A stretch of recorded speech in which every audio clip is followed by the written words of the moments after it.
A client treated me like her 24/7 personal slave, so I quit with 2 days' notice and reset the site to default. I started my first PM job a few years ago, managing several larger, well-known banks as my main accounts. Then, I was assigned to run the back end of a website for a special client due to my web design experience. After about a year, my bank accounts were transferred to another team, allowing me to focus solely on the website. I was responsible for migrating content from the old platform to a newer, more streamlined one, but I had to build everything manually because the two sites didn't communicate well. After a few months, I completed the task and submitted it for review. My manager told me it looked great and approved it for launch. From that point, my life became chaotic. I received calls, texts, and emails from the woman in charge of the purchasing department, who used the site the most since it was meant for internal purchasing for interior branding. She had a list of thousands of issues that needed fixing, changes requested, and items to be removed. This was all new information. All descriptions, sizes, and images were taken from the brand book, but now she rewrote everything to improve it for her on the site. I made all these updates without any issues. With nothing else on my plate and this being busy work, I didn't mind the tasks, but the constant interruptions from the purchasing woman were overwhelming. If I didn't answer my phone immediately, I'd receive a text. If I didn't respond to that quickly, I'd get another call, followed by an email, and possibly another text saying hello.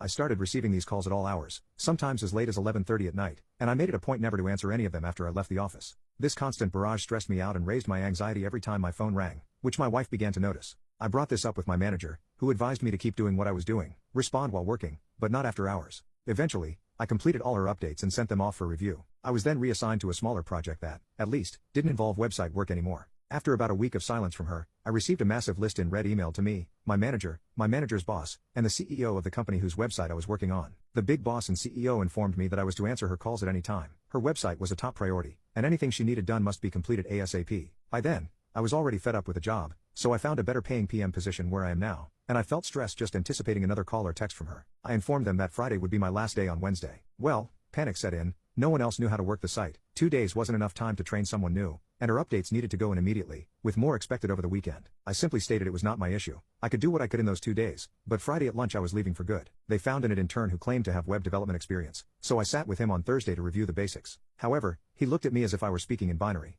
I managed to simplify things enough to teach him how to edit the text, images, and variants, but that was about it. Later that night, I received an email from the purchasing woman. It contained another huge list of updates she demanded I change before I quit, along with some remarks about how I was screwing her over. The comment irritated me, so I forwarded the email to my manager, her boss, and the website CEO, then went to bed, formulating a plan for the morning. The first sentence in her massive list of changes she wanted was to set the website to default so she could edit things herself and not the guy I had just trained. Well, little did she know, setting it back to default sets everything back to default and will remove all my work. I could have been nice and saved a copy of everything, but I was done with her and had been told to do whatever she needed, so I did just that. That was all I did that morning. I clicked "Are you sure?" 3 times before the site returned to default and started cleaning out my laptop and desk. I said my goodbyes to a few coworkers and left around 10:30 that morning. It was maybe around 2:30 to 3 p.m. when I got a call on my cell from my now previous manager. She was freaking out that the site was empty and no one was able to make any purchases. I told her I was just following the purchasing lady's orders to set it to default so she could edit it, and I was also following the big boss when he said to do whatever she needed done. She sighed long and said, "Okay, thanks, and have a good one" or something,